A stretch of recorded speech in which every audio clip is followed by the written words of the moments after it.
Hello everyone, তো নিশ্চয়ই তোমরা সবাই ভালো আছো। তো আজকে আমরা আরেকটা গুরুত্বপূর্ণ ভিডিও নিয়ে আসছি, যেখানে আজকে আমরা আলোচনা করব লেন্সগুলোর নিয়ে, যে বিভিন্ন যন্ত্র কিংবা লেন্স যেখানে অবস্থিত, মানুষের যে সবচেয়ে যে দামি জিনিস যেটা আমরা চোখ বলে বলছি, সেই লেন্সের সেই চোখে তার অবদান এবং চোখের বিভিন্ন সমস্যাগুলো নিয়ে। তো এই তিনটে গুরুত্বপূর্ণ বিষয়, এখান থেকে তোমরা কিন্তু শর্ট প্রশ্ন পাবে পরীক্ষার জন্য, এবং প্রত্যেকটা বিষয় কিন্তু গুরুত্বপূর্ণ।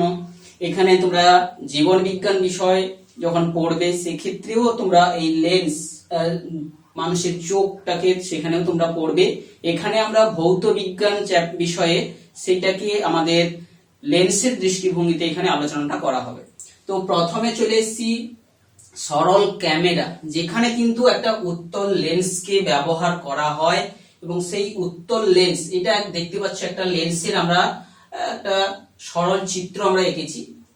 সরল ক্যামেরায় যে প্রধান যে গঠনের মূল অংশগুলো থাকবে, এটা একটা বায়ু নিরুদ্ধ বক্স হবে, যার ভেতরে একটা লেন্স থাকবে আর একটা পর্দা, যে প্রতিবিম্ব তৈরি করার জন্য বা যেখানে সংরক্ষিত করার জন্য একটা ফিল্ম ব্যবহার করা হয়ে থাকে।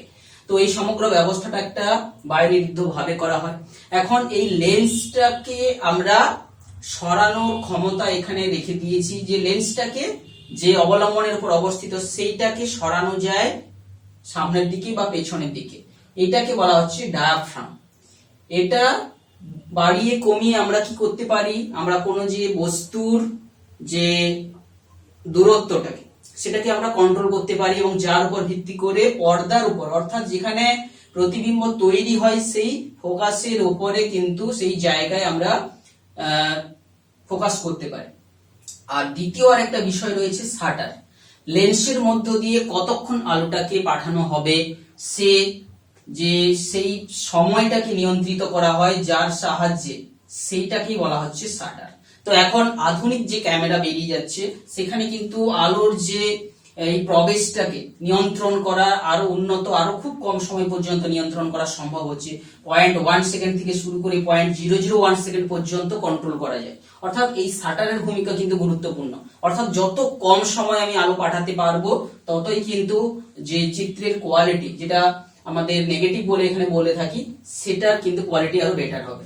তো এক্ষেত্রে তাহলে মূল বিষয়টা হচ্ছে, ক্যামেরার মধ্য দিয়ে আলোকরশ্মি উত্তল লেন্সের মধ্য দিয়ে যাওয়ার পরে, আমরা জানি উত্তল লেন্সের ফোকাস দূরত্বের যে দ্বিগুণ দূরত্বের বাইরে কোনো বস্তুকে রেখে তার যদি প্রতিবিম্ব আমরা নিয়ে থাকি, জানি যে সেটা সৎ প্রতিবিম্ব হয়, অবশীর্ষ হয়ে থাকে এবং বড় হয়ে থাকে। তো সেই রকম, অর্থাৎ বস্তু দূরত্বটাকে আমরা কন্ট্রোল করে থাকি এক্ষেত্রে এই যে ডায়াফ্রামের মধ্যে অবস্থিত লেন্সটাকে সরণ ঘটিয়ে। তো এইভাবে বস্তু দূরত্বটাকে চেঞ্জ করতে পারি, কিংবা হচ্ছে লেন্সটাকে সরিয়ে আমরা তার ফোকাসটাকে করতে পারি, করে এখানে আমাদের প্রতিবিম্ব তৈরি করা হয়ে থাকে। একটা নির্দিষ্ট সময়ের জন্য আলো পাঠিয়ে সেটাকে, তার উপর প্রতিবিম্বটাকে যেটা গঠিত হয় তার একটা প্রতিকৃতি ফিল্মে তৈরি হয়।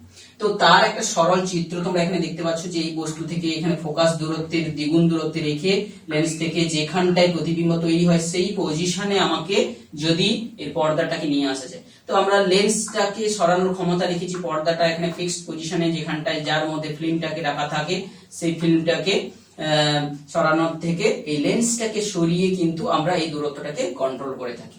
এটাই হচ্ছে সরল ক্যামেরার মূল অংশগুলো, ডায়াফ্রামের কাজ, শাটারের কাজ, আর হচ্ছে লেন্সের কাজ, আর ফিল্মে তার যে কাজটা হচ্ছে। এরপরে চলে আসছি লেন্সের আরো একটা প্রয়োগ হচ্ছে আমাদের মানুষের চোখের মধ্যে আছে লেন্স। জানি মানুষের চোখের গঠনটা একটু তোমরা জেনে নাও। তো চোখের গঠনের মধ্যে আলোকীয় মাধ্যম রয়েছে দুটো। একটা মনে করো এই যে লেন্সটা রয়েছে, সেই লেন্স কিন্তু চোখের সমগ্র যে কোঠরটাকে দুটো পার্টে ভাগ করে দিয়েছে। একটা বলছে অ্যাকুয়াস, যার ভেতরে অ্যাকুয়াস যে হিউমার যে নামক তরলটা রয়েছে, আর একটা হচ্ছে যেটা ভিট্রিয়াল প্রকোষ্ঠ, যেখানে মধ্যে ভিট্রিয়াল হিউমার রয়েছে। বুঝা গেল? অ্যাকুয়াস প্রকোষ্ঠে অ্যাকুয়াস হিউমার রয়েছে। এখন এই যে এই তরল পদার্থগুলো এক একটা মাধ্যম, জলের মতো এদের প্রতিসরাঙ্ক। এই যে আমরা জানি যে লেন্সের ক্ষেত্রে তার যে দুই পৃষ্ঠের প্রতিসরাঙ্ক যদি আলাদা আলাদা হয়ে যায়, যে মাধ্যমগুলো আছে সেইগুলোর প্রতিসরাঙ্ক আলাদা হওয়া কিংবা তাদের বক্রতাগুলো আলাদা হলে ফোকাস দৈর্ঘ্যের যে পরিবর্তন সম্পর্কিত যে লেন্স মেকার ফর্মুলা আমরা পড়েছি, তো সেক্ষেত্রে আমরা দেখেছি যে এই দুপাশের বক্রতা চেঞ্জ হলে দু প্রান্তের যে আমাদের যে প্রতিসারক মাধ্যম রয়েছে তাদের প্রতিসরাঙ্ক চেঞ্জ হওয়ার উপর ভিত্তি করে লেন্সের যে ফোকাস দৈর্ঘ্য কিন্তু পরিবর্তিত হয়। সেই সমস্ত বিষয়গুলো কিন্তু চোখের ক্ষেত্রে গুরুত্বপূর্ণ। তাহলে চোখের প্রধান বিষয় হচ্ছে লেন্স। এক্ষেত্রে লেন্সের প্রতিবিম্ব যেখানে তৈরি হয় সেটা রেটিনার উপর তৈরি হয়, এটাকে বলা হচ্ছে রেটিনা। এই রেটিনার যে বিন্দুতে তৈরি হয় এটা ছেদ বিন্দু। আর যেই জায়গায় আমরা দেখছি যে অপটিক্যাল নার্ভ, অর্থাৎ এখানে এই রেটিনার উপর আলোর যে প্রতিবিম্বটা আলো সৃষ্টি করছে অবশিষ্ট প্রতিবিম্ব, সেই অবশিষ্ট প্রতিবিম্বগুলো আমরা মস্তিষ্কে তার সংকেত গিয়ে সেটাকে আমরা সমশীর্ষ প্রতিবিম্ব করতে দেখি। তো এখন লেন্স, মানুষের চোখটাও কিন্তু একটা ক্যামেরার মতো। ক্যামেরাতে যে যে বিষয়গুলো থাকে এক্ষেত্রেও আমরা সেই সেই বিষয়গুলো পাবো, যেমন আইরিস পাচ্ছি। এই আইরিস লেন্সের সামনে অবস্থিত একটা যে প্রতিসারক মাধ্যম, এবং সেই কিন্তু চোখের মধ্যে আলো ঢোকা বা যে পরিমাণটাকে কন্ট্রোল করে। এটা কিন্তু এই শাটারের মতো যে কাজ করতে থাকে কিংবা কত পরিমাণ নিয়ন্ত্রণ করে আলোর পরিমাণ। যেমন ভাবে ডায়াফ্রামের একটা যেমন ছিদ্রটা আলোর পরিমাণ নিয়ন্ত্রণ করে, সরি ডায়াফ্রামটার মতোই কিন্তু এক্ষেত্রে আইরিসের কাজটা, যে কতটা পরিমাণ আলো প্রবেশ করবে তার ভেতরে সেটাকেও নিয়ন্ত্রিত করে। আর হচ্ছে এই রেটিনায় থাকা যে আমরা জানি কোন কোষ আর হচ্ছে রড কোষ, এরা হচ্ছে কিন্তু শাটারের ভূমিকা পালন করে, কতক্ষণ সে আলোটাকে সংগ্রহ করবে এটা তারা নিয়ন্ত্রিত করে। তো এইভাবে আমরা চোখের যে মূল মূল গঠনগুলোর মধ্যে একটা রয়েছে আইরিস, একটা রয়েছে কর্নিয়া। এখন এই কর্নিয়া চোখের সামনের ভাগে অবস্থিত আরো একটা স্বচ্ছ প্রতিসারক মাধ্যম। এই প্রতিসারক মাধ্যম আর লেন্স এই দুজনের মিলিত ফল স্বরূপ কিন্তু আমরা একটা ফোকাস পেয়ে থাকি যে ছেদ বিন্দুতে। সেটা যেমন ভাবে আমরা ক্ষমতাগুলো P সমান P1 প্লাস P2 পেয়েছিলাম, এই দুটো যে কর্নিয়ার ফোকাস করার ক্ষমতা এবং লেন্সের ফোকাস করার ক্ষমতার উপর ভিত্তি করেই কিন্তু চোখে ওভারঅল একটা যে প্রতিবিম্ব তৈরি হয়ে থাকে রেটিনার উপরে। আর এখানে একটা গুরুত্বপূর্ণ জিনিস তোমরা দেখবে, এই লেন্সটাকে ধরে রেখেছে যে সিলিয়ারি পেশিগুলো। এই সিলিয়ারি পেশি সংকোচন প্রসারণ হয়ে লেন্সটা কিন্তু আমাদের এই লেন্সটা কিন্তু কাঁচের মতো শক্ত নয়, এটা ফ্লেক্সিবল। কখনো বক্রতা ব্যাসার্ধ সেই লেন্সের ছোট হচ্ছে বড় হচ্ছে, তোমরা এই সূত্রতে দেখতে পাচ্ছ। এই ফোকাস দৈর্ঘ্য কিন্তু এই যে ফোকাস দৈর্ঘ্য হচ্ছে বক্রতা ব্যাসার্ধের সমানুপাতিক। যখন বক্রতা ব্যাসার্ধ বড় হয়ে যাবে ফোকাস দৈর্ঘ্য বড় হয়ে যাবে, আবার যখন বক্রতা ব্যাসার্ধ ছোট হবে তখন ফোকাস দৈর্ঘ্য কমে যাবে। এখন এই যে বক্রতা আর বক্রতা ব্যাসার্ধ বিষয়টা কিন্তু একটু ভালো করে তোমাদের বুঝতে হবে। বক্রতা বেশি হয়ে যাওয়া মানে কিন্তু বক্রতা ব্যাসার্ধ কম। যেমন দেখো একটা ছবি আমাদের বলছি, এই যে একটা কার্ভেচার, এই বক্রতা বেশি মানে এর বক্রতা ব্যাসার্ধ কম, আর বক্রতা কম মানে হচ্ছে তার বক্রতা ব্যাসার্ধ বেশি। অর্থাৎ এখানে তোমরা দেখতে পাচ্ছ এই যে যেটা আমরা এখানে নিচে লিখে রেখেছি, বক্রতাটা যদি বেড়ে যায়, অর্থাৎ যে বৃত্তটা যদি বক্রতা বেশি, অর্থাৎ তখন কিন্তু বক্রতা ব্যাসার্ধ কমে যায়। আর যখন বলছি বক্রতা হ্রাস পেয়ে যাচ্ছে, অর্থাৎ বক্রতা হ্রাস পেয়ে যাওয়ার অর্থ তার ব্যাসার্ধ কিন্তু বেড়ে যাচ্ছে।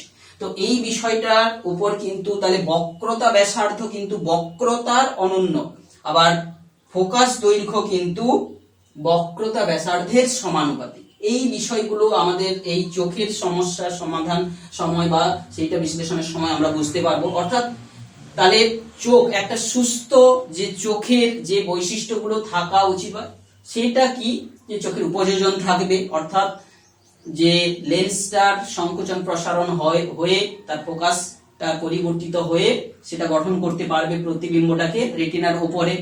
সেই সঙ্গে এই যে কর্নিয়া, যে সামনের দিকের যে স্বচ্ছ প্রতিসারক মাধ্যমটা রয়েছে সেটার একটা বক্রতা থাকে, সেই বক্রতার একটা পরিমাপ থাকে, সেই বক্রতার পরিমাপ এবং আমাদের এই যে ফ্লেক্সিবল লেন্সের যে ফোকাস দৈর্ঘ্য মিলিত ভাবে কিন্তু প্রতিবিম্ব তৈরি করে।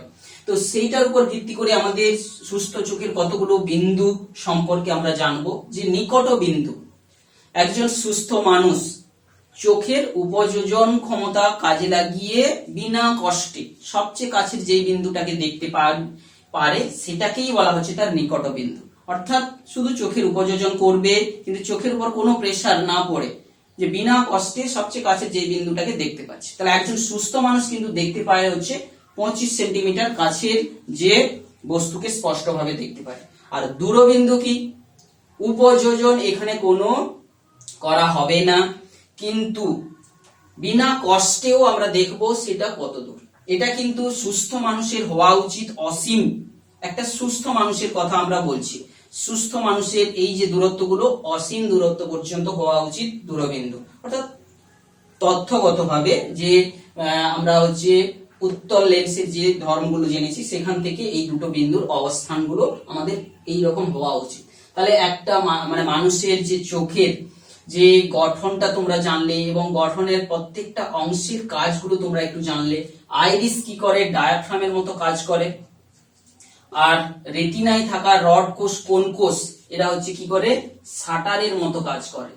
যেমন ভাবে যে একটা ক্যামেরায় শাটার কতক্ষণ পর্যন্ত আলোটাকে গ্রহণ করতে সক্ষম হবে সেটা নির্ণয় করে দিয়ে তার কোয়ালিটিটাকে নির্বাচন করে দেয়, ঠিক এক্ষেত্রেও রেটিনা।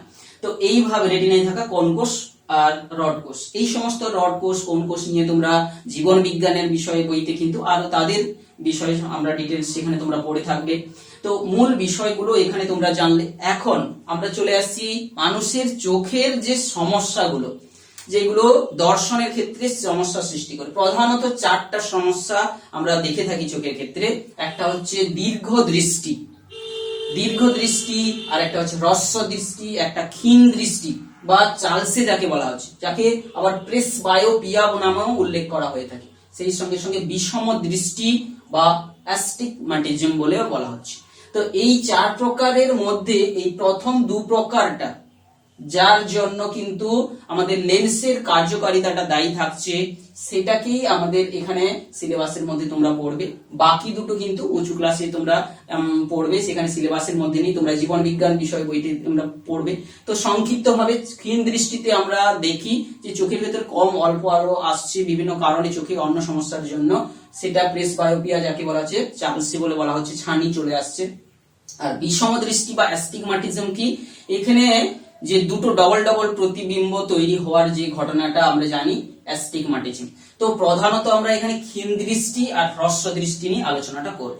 তো একটা সুস্থ মানুষের চোখের যে নিকট বিন্দু আর দূরবিন্দুর অবস্থানগুলো আমরা জেনেছি। এখন 2 প্রকার সমস্যার মধ্যে প্রথম চলে এসো দীর্ঘ দৃষ্টি সমস্যা। দীর্ঘ দৃষ্টির সমস্যাটা কি হয়? যে দূরের জিনিস, যদি কোনো মানুষ দূরের জিনিস স্পষ্ট দেখতে পাচ্ছে কিন্তু কাছের জিনিস অস্পষ্ট দেখে, তো সেই ঘটনাটাকে বলা হচ্ছে তার যে দীর্ঘ দৃষ্টি। অর্থাৎ দূরের জিনিস মানে যেখান থেকে দীর্ঘ দৃষ্টি,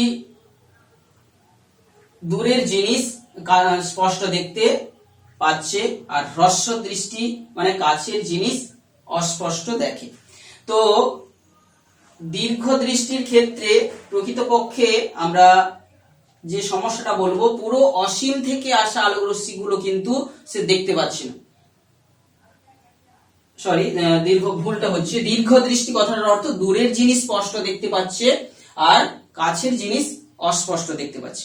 দূরের জিনিস কাছে দেখতে পাচ্ছে, এইটা কথাটার অর্থ হচ্ছে কি, যে এক্ষেত্রে যে সমস্যাটার কারণ হচ্ছে দূরের জিনিস ভালো দেখতে পারে, কাছের জিনিস অর্থাৎ এখানে যে কাছে থাকা আমাদের যে নিকট বিন্দু, যেটা আমরা 25 সেন্টিমিটার বলেছি, সেই কাছের বিন্দুগুলো কিন্তু যে স্পষ্ট প্রতিবিম্ব এখানে তৈরি হবে না। এখানে আমরা যে অসীম দূরত্বের ছবিটা এখানে এঁকে রেখেছি সেটা বাদ রেখে তোমরা দেখো যে কাছের যে দীর্ঘ দৃষ্টির কাছের অবস্থাটা তার সমস্যাজনক। কাছের ক্ষেত্রে কি হয়, এই প্রতিবিম্বগুলো তৈরি হবে সে লেন্সের বাইরে অক্ষিকোটরের বাইরে তৈরি হবে। কারণটা কি? তো এখন চলে আসি দীর্ঘ দৃষ্টির কারণগুলো একটু জেনে নাও, তারপরে আমরা চিত্রটা বোঝাতে সাহায্য করব বুঝতে। যে দীর্ঘ দৃষ্টির ক্ষেত্রে অক্ষিকোটরটা সাধারণত আকার ছোট হয়ে যায়। দ্বিতীয়ত কি হয়, যে লেন্সটা থাকছে তার ফোকাস দৈর্ঘ্য যদি বেড়ে যায়, অক্ষিকোটরের যে ব্যাসের তুলনায় যদি বেড়ে যায়, এক্ষেত্রে কর্নিয়াটা, যেটা চোখের সামনের ভাগে থাকে, তার বক্রতা যদি হ্রাস পায়, আমরা জানি বক্রতা হ্রাস পাওয়ার অর্থ হচ্ছে বক্রতা ব্যাসার্ধ বৃদ্ধি পাওয়া। তাহলে বক্রতা ব্যাসার্ধ বৃদ্ধি পাওয়া অর্থাৎ বক্রতা হ্রাস পেলে আর কি হয়, যে লেন্সের ক্ষমতাটা যদি কমে যায়, অর্থাৎ তাকে অভিসারী করার যে মানটা যদি কমে যায়, তো সেই ক্ষেত্রগুলোতে কি হয়, যে কাছের বিন্দু থেকে আসা আলোক রশ্মিগুলো কি হয়, যে ঠিকভাবে নিকট বিন্দু থেকে আসা আলোক রশ্মিগুলো কিন্তু ঠিকভাবে ফোকাস হতে পারে না।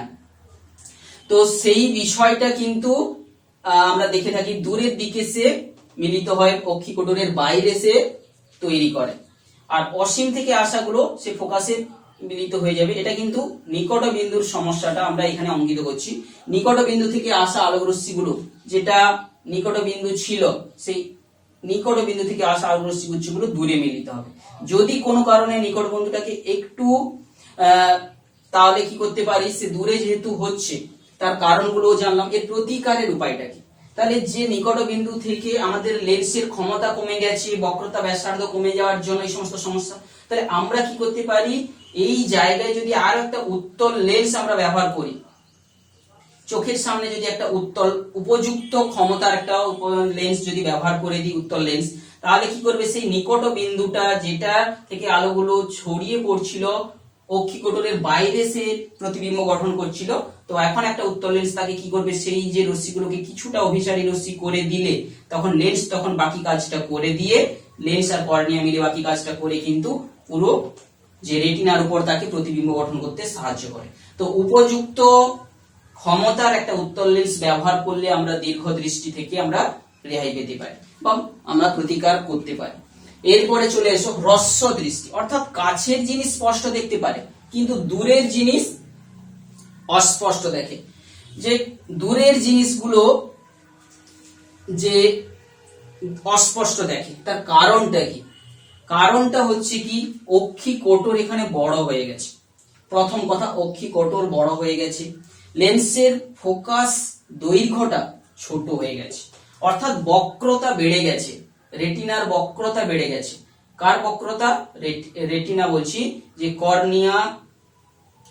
কর্নিয়ার বক্রতা যদি বেড়ে যায়, কর্নিয়ার বক্রতা নিয়ে যেটা আমরা আলোচনা করছিলাম, এর বক্রতা যদি বেড়ে যায় তাহলে কি হচ্ছে, ফোকাস দৈর্ঘ্য, তার অনন্য ফোকাস দৈর্ঘ্য কিন্তু, অর্থাৎ রেটিনার যে ফোকাস করার ক্ষমতা হ্রাস পেয়ে যাচ্ছে, সেই সঙ্গে সঙ্গে লেন্সের আর দুজনের সম্মিলিত যে ফোকাস দৈর্ঘ্য কিন্তু হ্রাস পেয়ে যাচ্ছে। অর্থাৎ লেন্সের ফোকাস দৈর্ঘ্যের সঙ্গে আবার আমরা জানি ক্ষমতার অনন্য, অর্থাৎ লেন্সের ক্ষমতা যদি বেড়ে গেছে তাহলে সে তাকে দ্রুত কনভার্জ করে দিচ্ছে। তো এইভাবে আমরা যে সমস্যাটা গুলো দেখতে পারি, তাহলে অসীম থেকে আসা আলোক রশ্মি গুচ্ছগুলো তাহলে ফোকাস দৈর্ঘ্য ওভারঅল কমে যাওয়ার জন্য সে কিন্তু কি হচ্ছে, রেটিনার অনেক আগেই প্রতিবিম্ব তৈরি করে ফেলছে। তো সেই সমস্যাটাকে দূর করার জন্য আমরা যদি উপযুক্ত ক্ষমতার একটা অপসারী লেন্সকে একটা যদি আমরা ব্যবহার করে থাকি, তাহলে সেই লেন্সটা কি করবে, এই যে সমান্তরাল রশ্মিগুলোকে কিছুটা অপসারিত করবে, অপসারী রশ্মিতে পরিণত করবে, সেই অপসারী রশ্মিটা আবার লেন্স দ্বারা প্রতিসৃত হয়ে গিয়ে ঠিক রেটিনার উপর প্রতিবিম্ব গঠিত করবে। তো উপযুক্ত ক্ষমতার যে এটা অবতল লেন্স ব্যবহার করলে কিন্তু আমরা এই যে হ্রস্ব দৃষ্টি, অর্থাৎ দূরের বস্তু কি যে অস্পষ্ট করে দেখতে পাওয়া যাচ্ছে, সেই বিষয়টা কিন্তু কিছুটা পরিষ্কার হবে। অর্থাৎ এক্ষেত্রে আমাকে এই অসীম নয়, যে একটা মিনিমাম দূরত্ব, অসীম দূরত্ব থেকে না এসে যে যত দূরত্ব পর্যন্ত দেখতে পাচ্ছি সে একটা লিমিটেশন চলে এসেছে, সেইখান থেকে আগত রশ্মিগুলোকে কিছুটা আরো অপসারী করে দিতে পারলে তখন আমাদের আরো দূর পর্যন্ত আমরা দেখতে পাবো। তো এইভাবে আমরা লেন্স সম্পর্কিত চোখের যে বিভিন্ন সমস্যাগুলো এখানে আলোচনা করলাম এবং তাদের সমাধানগুলো করলাম। তোমরা বইটাকে ভালো করে পড়বে এবং বিভিন্ন প্রশ্নগুলোর সমাধান করার তোমরা চেষ্টা করবে।